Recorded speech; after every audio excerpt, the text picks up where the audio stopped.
Greetings, brothers and sisters. And so we begin our conversation today. What questions do you have for us today?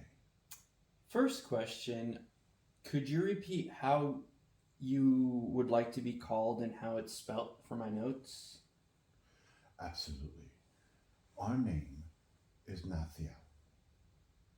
Not Ná Theial. Ná Theial.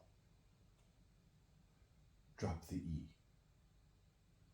The way that he has it spelled is the correct way, but the E is pronounced differently than the way his brain interpreted it.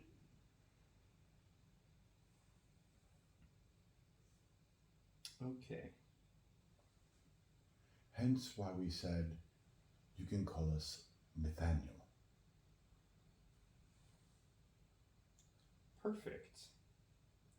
I'm stubborn, so I'm going to still try Ná Theial. Ná Theial. Ná Theial.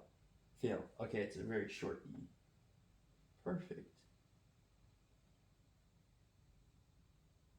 So my question, thank you so much for coming in today and talking. I really look forward to these meetings. And I find that week by week, my perceptions change, and I'm just a little more aware.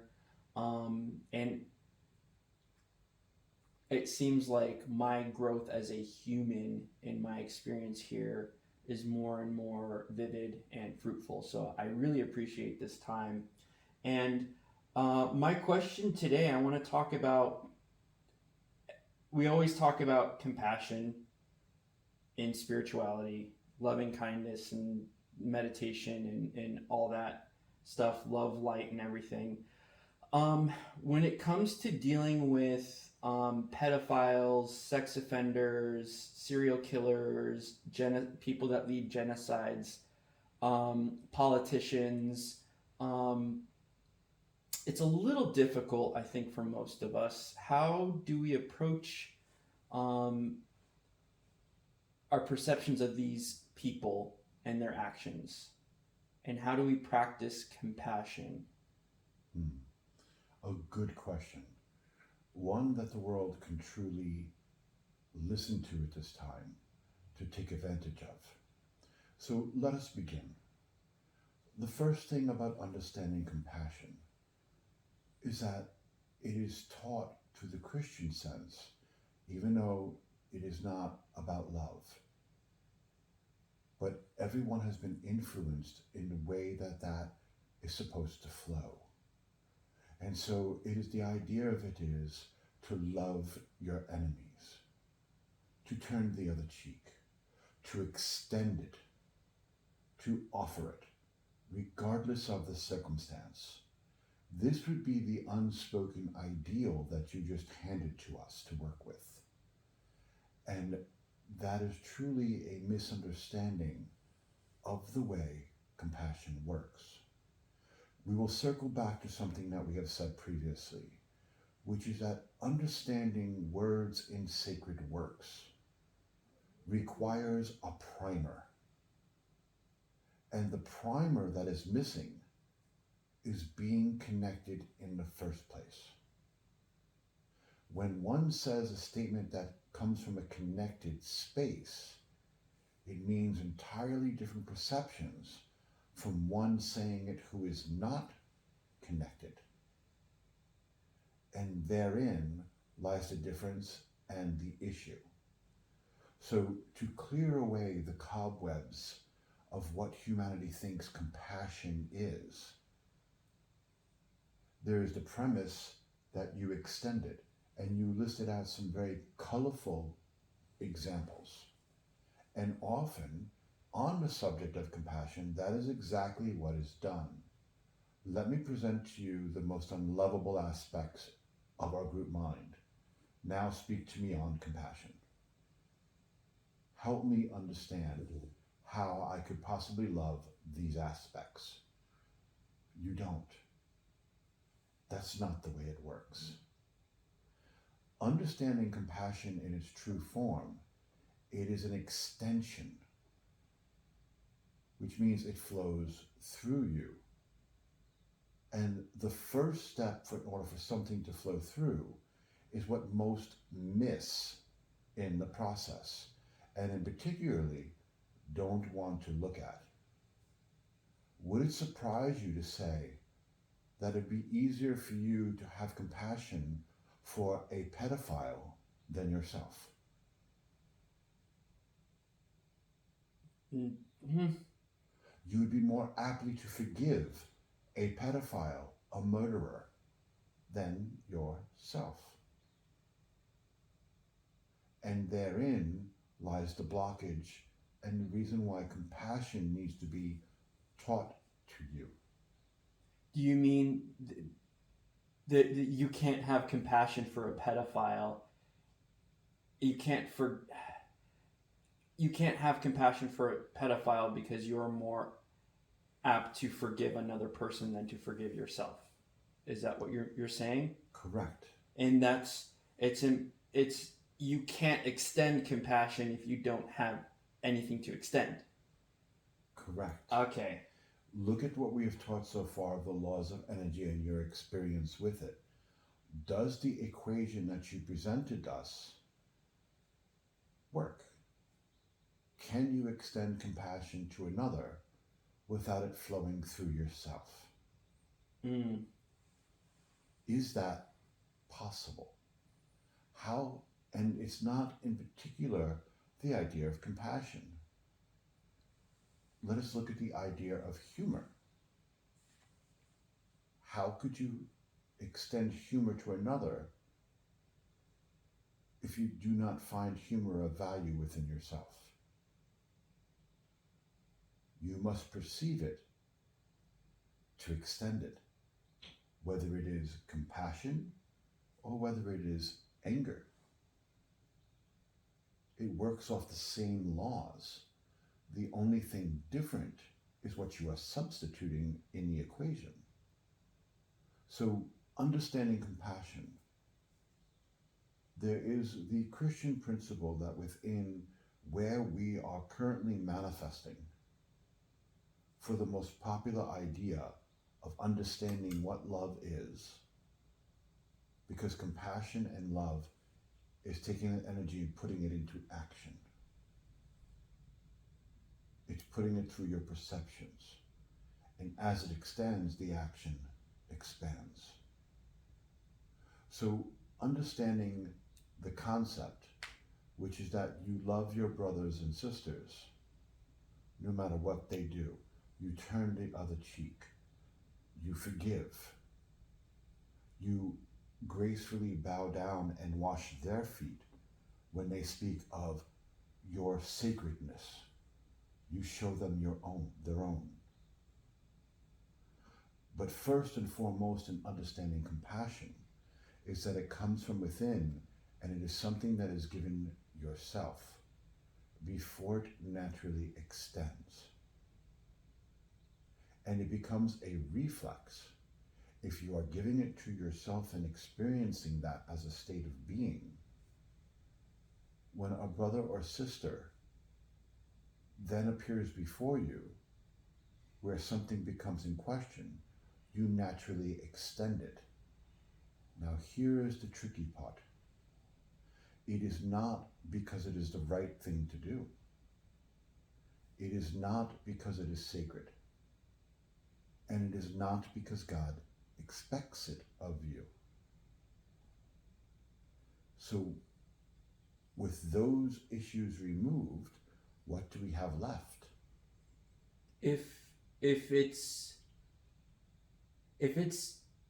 within you in order to extend it, it's not you don't extend it because you're obligated or to get checkpoints to get into the casino in the sky or anything. If it's in your perception and if it's your experience, there's no other way. There's nothing else. It is the way I see it. It's the filter that you see the world with. So how else can you interact with someone than with compassion, if that is your state of being? Correct. So understand the point of the focus. When you learn and understand what compassion does for yourself, what truth does it hold for you as a being? What does it mean within that experience when I experience it? Our directive with the last meeting was to focus that when you realize you are in fear. When a moment comes up, in the instant that it arises, that you are not enough, that you've done something wrong, that somehow your outer image has been threatened, the illusionary nature of what you call yourself. And before you project your perceptions into more illusion to fix the illusion that was based on an illusion, you have a moment of compassion. And within that space of connecting, because of observation, you make a declaration of self within the moment of creation. What am I? I am. However your connection is experienced within that moment. And you realize with compassion, your mistake. There is nothing to be afraid of. As we have said in the example of the hall with the shadow in the far left corner, there is nothing in the left corner. I was mistaken in perception. I am safe where I am. And you laugh. Mm-hmm. Because it doesn't mean anything more than a shift in of perception. And in that moment, you choose to connect. You choose that grace between you and what created you. That which you did not create, but must learn to accept. And your mind will give you all the calculations, miscalculations, that equal to who, what, where, why, and when. And you put the toys away. Because there is no who, there is no what, there is no why, there is no when. There simply were toys of expression, one fueled by fear, of which, because of observation and watching it happen prorote over and over and over again, and realize it really is a simple game. It doesn't change much. Mm-hmm. It doesn't lead to new experiences. It does not make me fulfilled. Mm-hmm. In fact, I am bored out of my mind. Woof.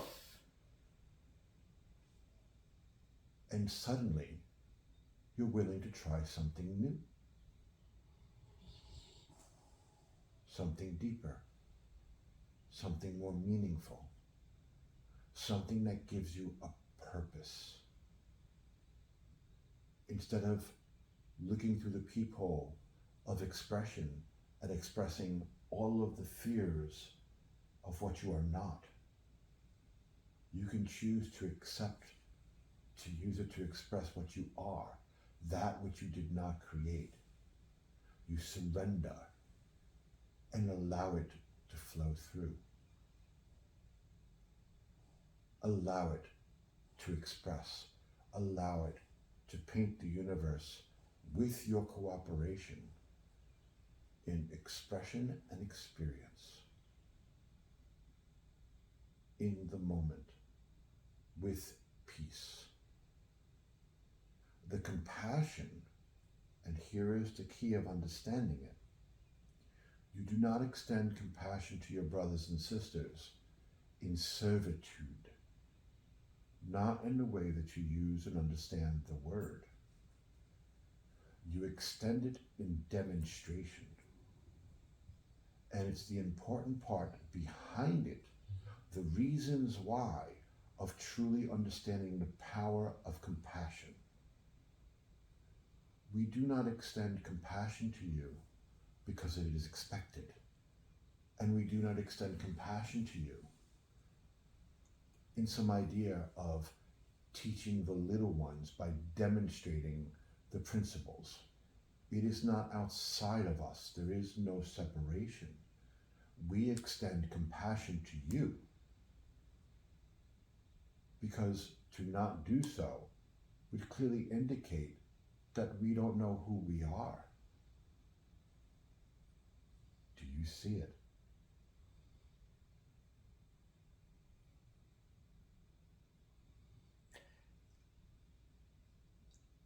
Can I answer it by tapping into what I think you're saying? Any way you choose. There is no right or wrong.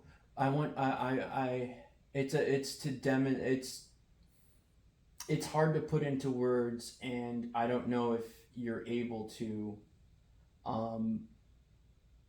I will experience what I think is compassion that I experience, and I will extend it, and I don't know if you're able to just tap into it. Kind of like a violin instructor wanting to see your form and how you play your scales and correct as you go. Does that make sense? It does.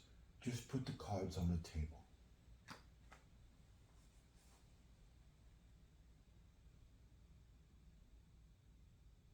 What does that mean to you? Do you see it?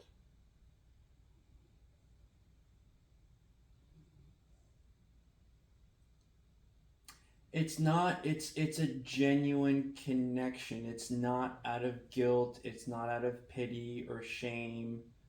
It's compassion isn't pitying the other person. It's like I'm sharing an experience of that person. Almost. There are qualities of what you're saying. Certainly. Perhaps we should simplify this for you. So, you would consider yourself financially stable, yes? Yeah.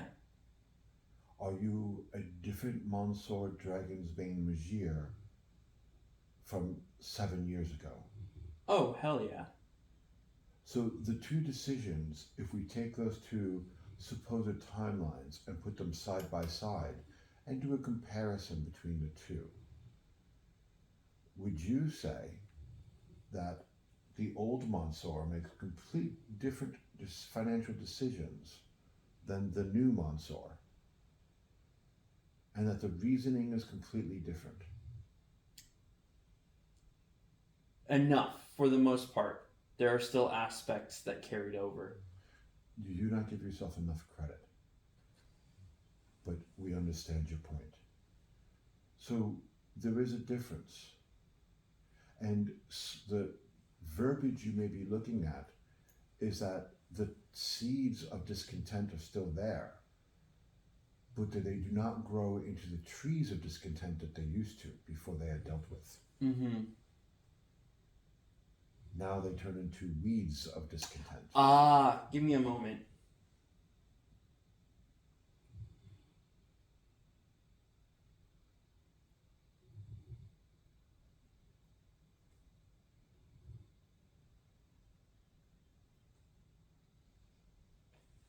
It's if I understand, it's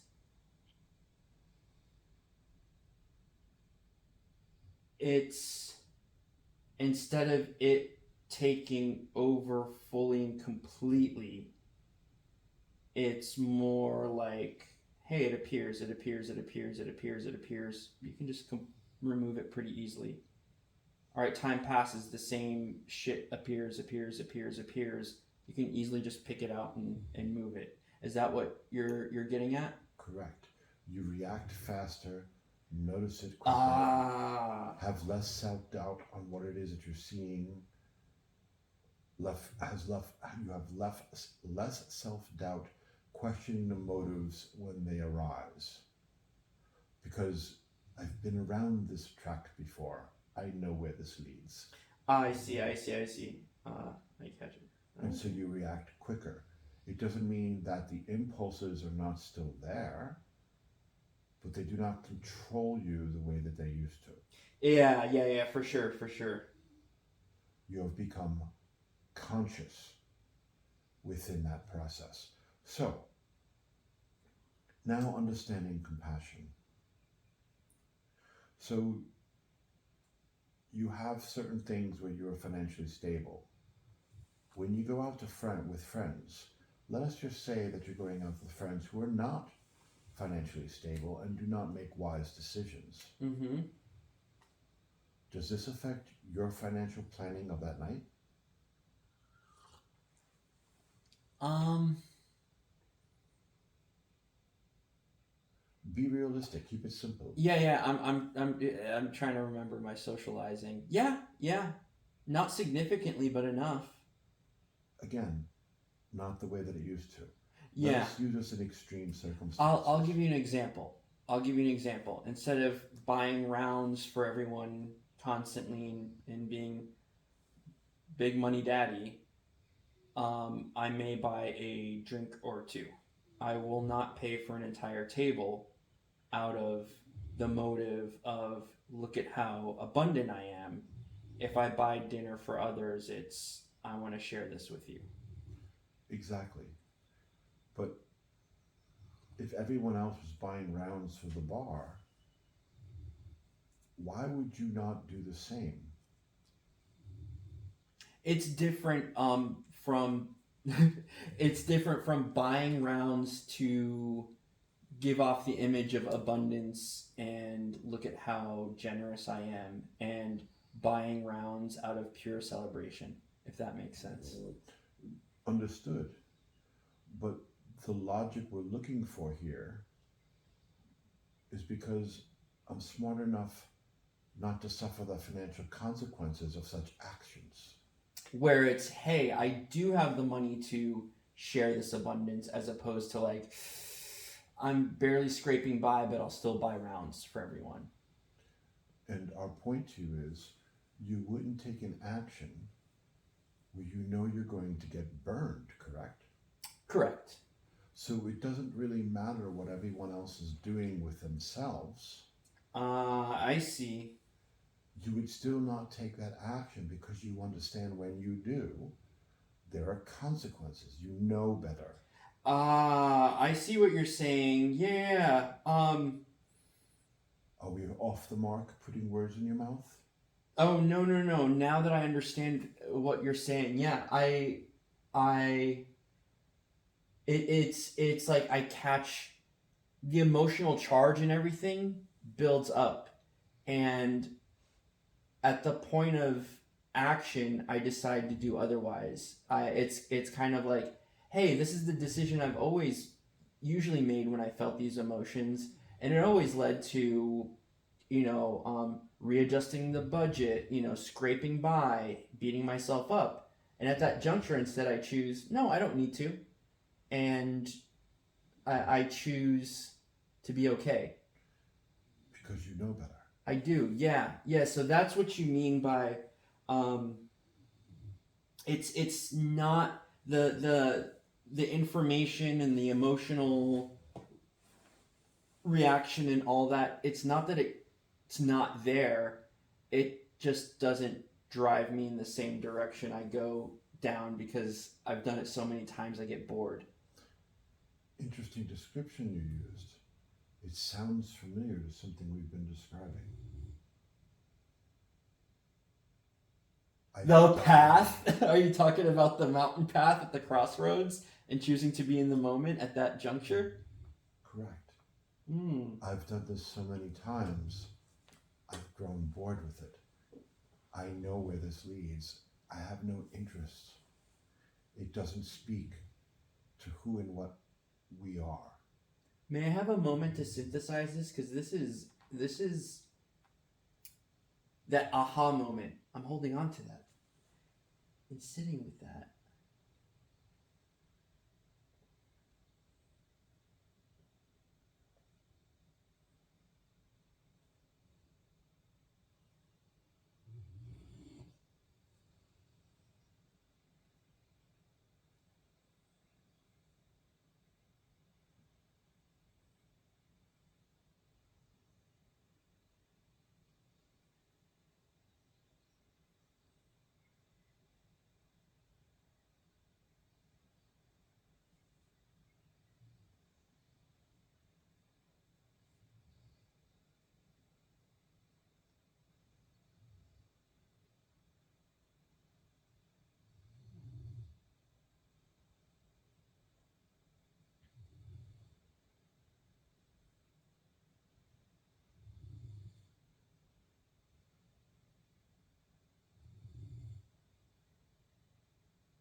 This is beautiful. This is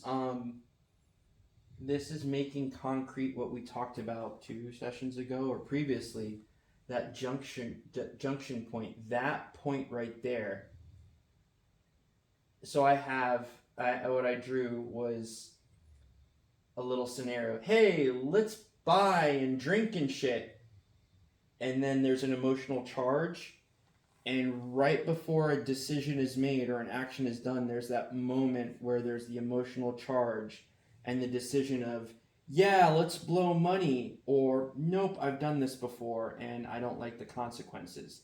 It's that one little moment between the emotional charge and the decision. Correct. Yeah. And in that moment, you declare to the universe who and what you are. Now, before we circle this back to compassion, which is where we were going, if you could do us a favor. Mm-hmm. Your husband is a big guy. He is. So with our energy now traveling through him, with the current temperature of the house, it has put it into overheat. Can you knock the degrees down 2 degrees? Of course.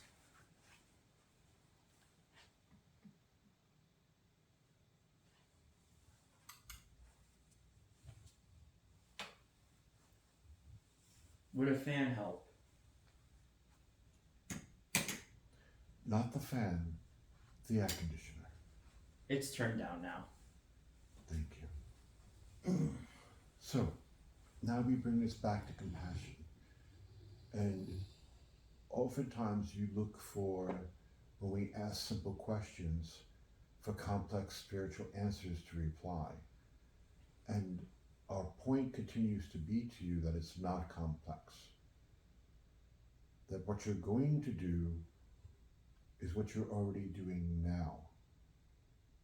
The difference is how you will perceive it in that moment. So we bring it back to compassion. The basis of compassion is supposed to be to extend it to another because it's the right thing to do. That's how love works. It extends. And if everyone is doing their job and due diligence and duty according to the directives of God and was loving each other, you wouldn't have the problems that you have on this world. Mm-hmm. All of that is false. Every single bit of it. That is not the purpose of it. That is like going around and saying that I can't manage my money.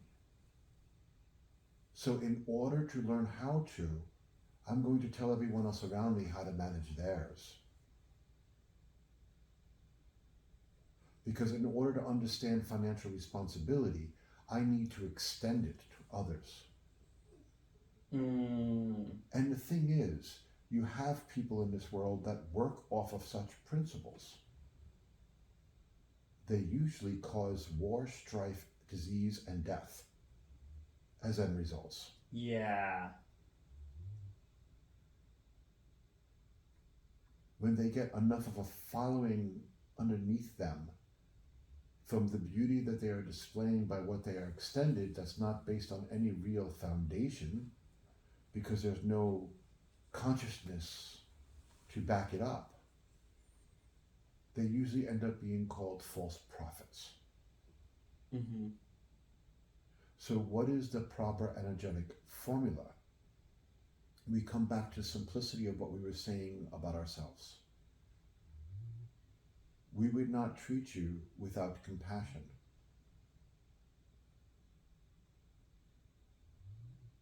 Why? It's not a reflection of you. It's a reflection of us.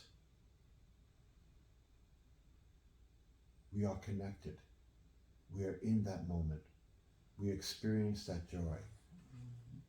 We moved beyond the body experience when we stopped arguing with what was created as our sense of purpose and being. When we collapsed ourselves into that flow consciously with no more resistance, no more questions.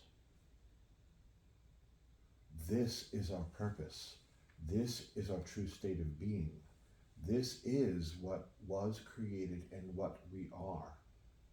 And the moment we accepted that, came the grand question, how could we express that?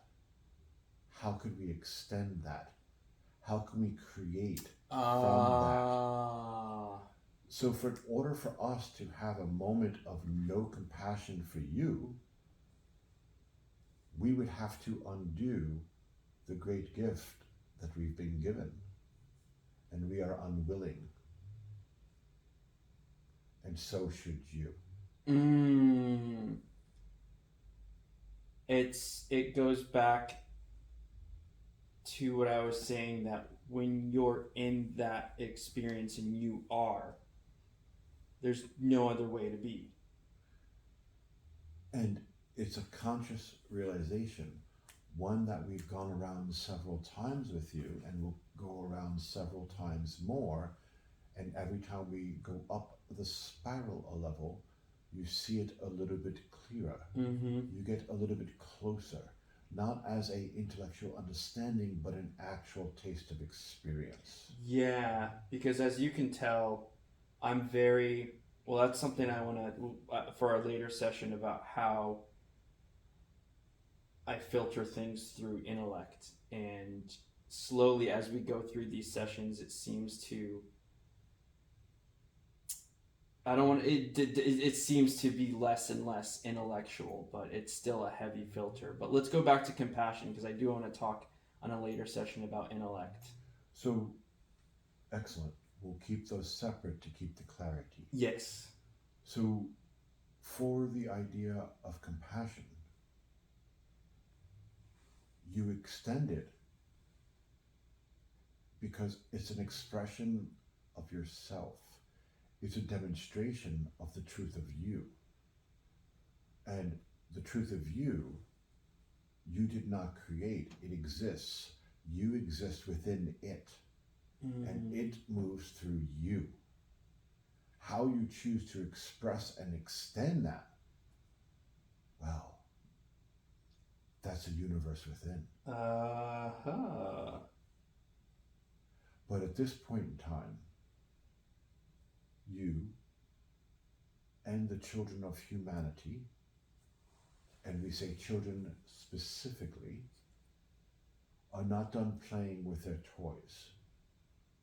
And their toys are the who, the what, the where, the why, and the when. And they are unwilling to experience the other and watch the illusion, the house of cards built by fear, collapse. Because they view reality through the wrong side of the telescope.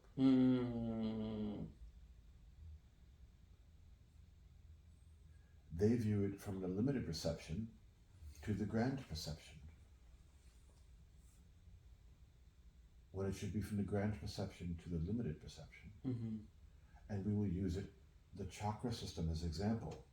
This we brought up in Reiki class for this aspect and technique. So we are going to talk about the chakra system. First, we talk about the root chakra, because if the person is not grounded, they cannot reach to the spiritual aspects. So you must learn to be grounded. Then we get into your emotional child center. And we deal and clean up with pains of the past from that perspective. And then we go into the state of safety. The solar plexus, the state of being okay. Then we get into the heart. Then we get into the throat. And then we clear up the third eye so we can see and we can hear. And then we open the crown chakra and the magical Kundalini begins. The two serpents rise from the base chakra and ride up the spine, one hot, one cold, touching the energy centers, joining them because they are in alignment, until it wraps around to the pineal gland and the two sides of the brain, the dualities, join and become one. Enlightenment. That is backwards. It's a mirror image that you mistake for the truth. You are spirit within body. You are not human trying to become spirit. And so the proper perception of your energy alignment, the purpose of the energy alignment, is spirit channeling through the physical vehicle. And so it starts from the state of I am. It comes through the crown chakra to come into the body, goes through the third eye, so the spirit can properly see energy and hear and understand that the three are balanced, the Holy Trinity, the seeing, the hearing, the thinking.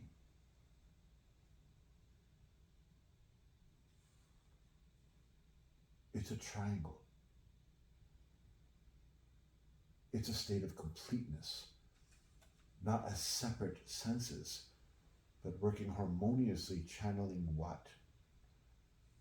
You. Channeling you. It then goes to the throat chakra, to expression.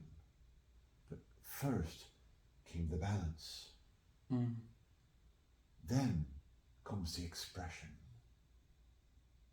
And from being in the body comes from the heart chakra, the place of I am,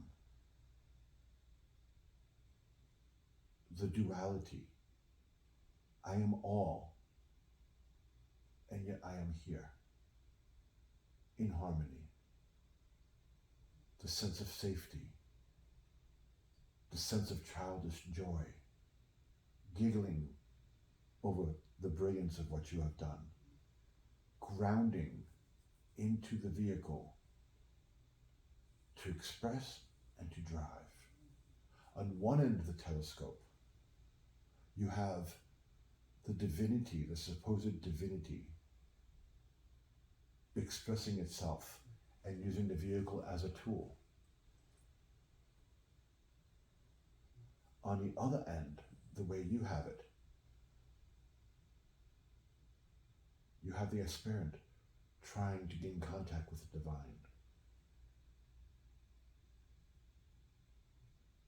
One is an illusion. Can you guess which one it is? Trying to connect with the divine. You are the divine. You always have been the divine. You always will be the divine, which is why you cannot die. And a divine is truly a contemptuous word when you understand it clearly. What does contemptuous mean? Distasteful. Okay. Because of the way that it's been used and the understanding behind it. Because the moment that you hear the big D, a lot of spiritual terms turn me off because of what has been done. As it should. But as you learned in the history of your world and the history of Torture Museum that you went through, to simply utter such things would and should require punishment, not exploration, but to silence the voice, to eject it from the group mind, or to turn it into something that it is completely not. And so we go back to compassion. Compassion is you connecting. Because if you truly connect, you will have compassion. It's not something you have to channel. It's something you have to accept, which is why it extends through.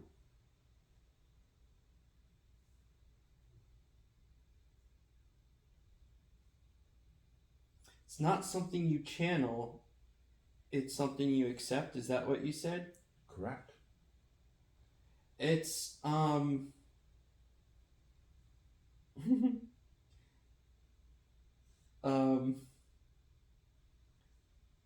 maybe, yeah. It goes back to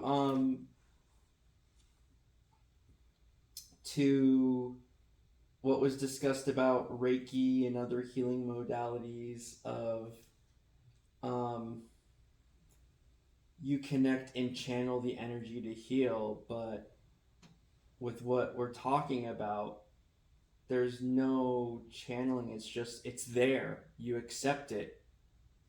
Correct. And it is. So it's there. It's there. I don't need to reach out somewhere.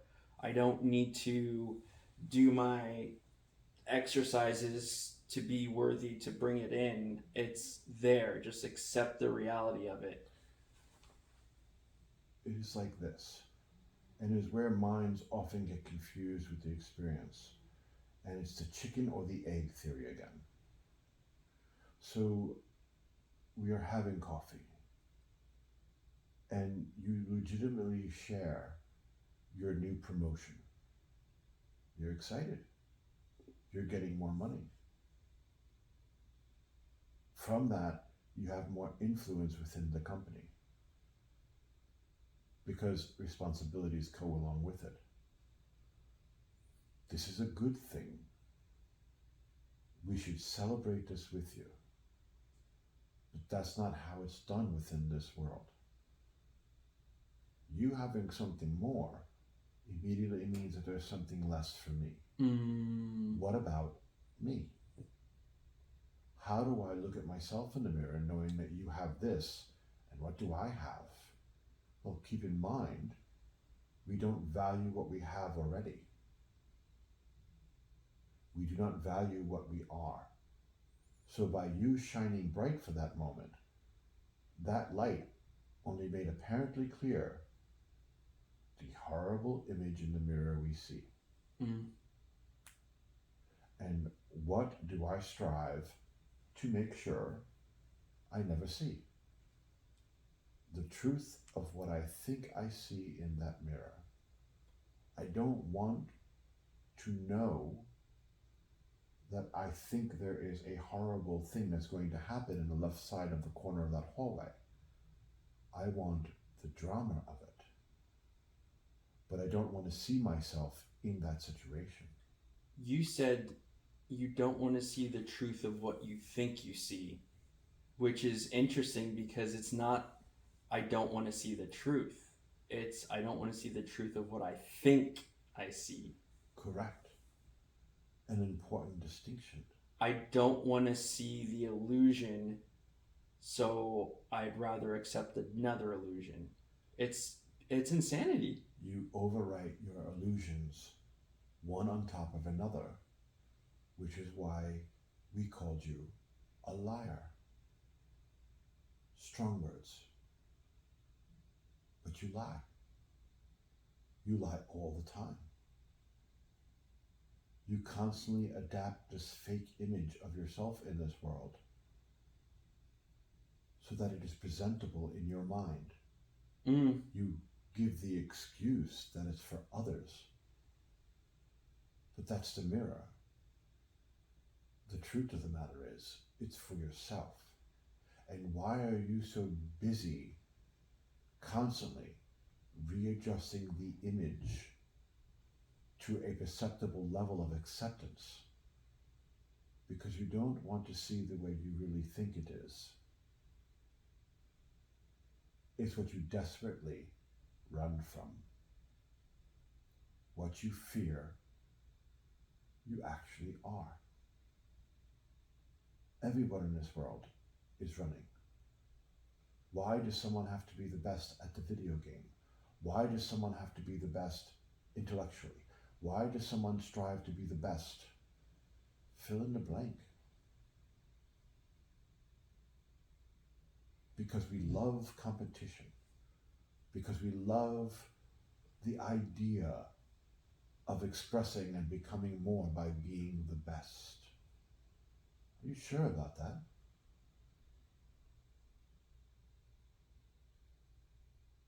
Because if you were to stop and ask all the people doing this running, are you complete? Do you feel whole? Do you feel satisfied? Can you state with assurance what you are? Speak to us on the wisdom of being. Do you know God loves you? Truly know that? And the person begins to cry or reaches for some type of medication, whether that be an actual pill or a bottle of wine. What are you running from? Why constantly adjust the, what's the word we're looking for? Not model. Why do you constantly dress the mannequin?